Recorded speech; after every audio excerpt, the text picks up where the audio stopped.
గురుగారు అంటే లింగార్చన ఎలా చేయాలి? లింగోద్భవం అంటే ఆ రోజు చాలా ప్రముఖంగా చెప్పేది అర్ధరాత్రి టైంలో లింగం ఉద్భవించడం. సో అప్పుడు ఇలాంటి పూజలు చేయాలి? అప్పుడు అభిషేకం చేయడం వల్ల ఎలాంటి ఫలితాలు వస్తాయి?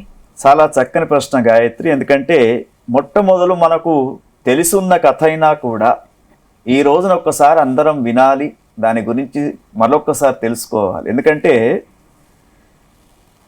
బ్రహ్మ విష్ణువు ఇద్దరు కూడా సృష్టి ఆరంభంలో నేను గొప్ప అని చెప్పేసి ఒకరి మధ్యన ఒకరికి పోట్లాడ జరుగుతూ ఉంటుంది.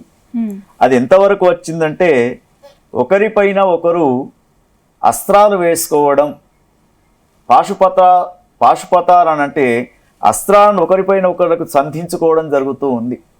సంధించుకునే సమయంలో భూప్రపంచమంతా కూడా ప్రళయాగ్ని జ్వాలలు లేగుతూ ఉన్నాయి. అంటే ఆ మొత్తం భూమి అంతా కూడా అతలాకుతలం అయిపోతూ ఉన్న సమయంలో దేవతలంతా కూడా వెళ్ళి పరమేశ్వరుని దగ్గర మొరబెట్టుకుంటారు.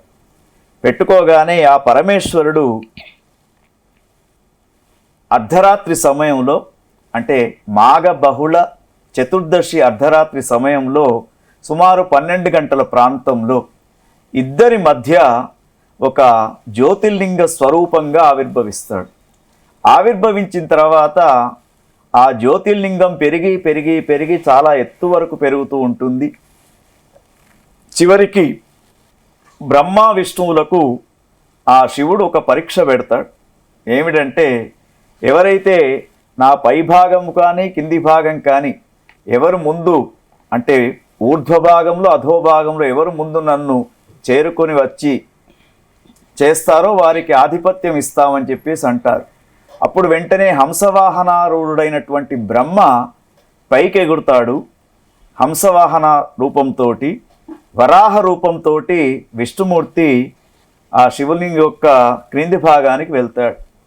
విష్ణుమూర్తి వరాహస్వామి రూపంలో వెళ్ళి వెళ్ళి చివరికి ఎక్కడా కనబడకపోయేసరికి నాకు అసలు ఈ యొక్క లింగం యొక్క ఆది దొరకడం లేదని చెప్పేసి పైకి వచ్చేస్తాడు. అతడు తప్పును ఒప్పుకుంటాడు. కానీ బ్రహ్మ మాత్రం పైనుండి వెళ్తూ వెళ్తూ ఉంటాడు. ఒక మొగిలి పువ్వు కింద జారుతున్నట్టు కనబడుతూ ఉంటుంది. ఆ మొగిలి పువ్వును ఆపేసి, నువ్వు ఎక్కడి నుండి వస్తున్నావు అంటే, నన్ను ఎవరో పైన వేసేశారు, ఆ శివలింగం పైనుంచి కిందికి జారుతూ వస్తూ ఉన్నాను అని చెప్పగానే నాకు ఒక సహాయం చెయ్యి. అప్పటికి బ్రహ్మకు 5 శిరస్సులు ఉన్నాయి. అయితే 5 శిరస్సులు, బ్రహ్మ సృష్టి స్థితి కారకుడు కాబట్టి ఆ సృష్టి నిర్మాణం చేసే అతని యొక్క మాట విని ఈ మొగిలి పువ్వు ఏదైతే ఉందో అబద్ధ సాక్ష్యం చెప్పుతూ ఉంటుంది.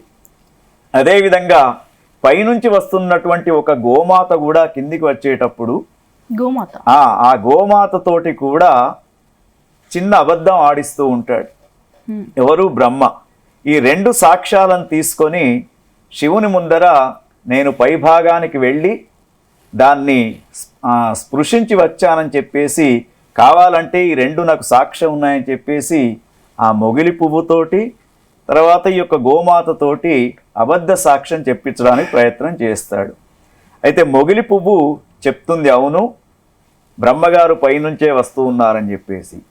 అయితే ఈ యొక్క గోమాత మాత్రం ఏమి చేస్తుందంటే ముఖము ముందు భాగంలో మాత్రం తల ఊపుతుంది, వెనుక భాగంలో ఏదైతే ఉంటుందో ఆ తోకను కాదు అన్నట్టు ఆడిస్తూ ఉంటుంది. అప్పుడు ఆ యొక్క శివునికి, జ్యోతిర్లింగ స్వరూపంతో ఉన్నటువంటి ఆ యొక్క శివునికి చాలా కోపం వచ్చేసి ఈ ఏదైతే 5 శిరస్సులతో ఉన్నటువంటి బ్రహ్మ యొక్క పై శిరస్సును చిటికెన వేలుతోటి గోటితోటి తీసేస్తాడు. తీసేసిన తర్వాత దాన్ని కపాలంగా మార్చుకొని అదే బ్రహ్మ కపాలంగా భిక్షాపాత్రగా పెట్టుకుంటూ ఉంటాడు ఆ యొక్క శివుడు. ఈ విధంగా బ్రహ్మ తర్వాత విష్ణువు ఇద్దరు కలిసి చక్కని స్తోత్రాలు చేసి ఆ జ్యోతిర్లింగ స్వరూపంతో ఉన్నటువంటి స్వామిని చల్లబరుస్తూ ఉంటారు.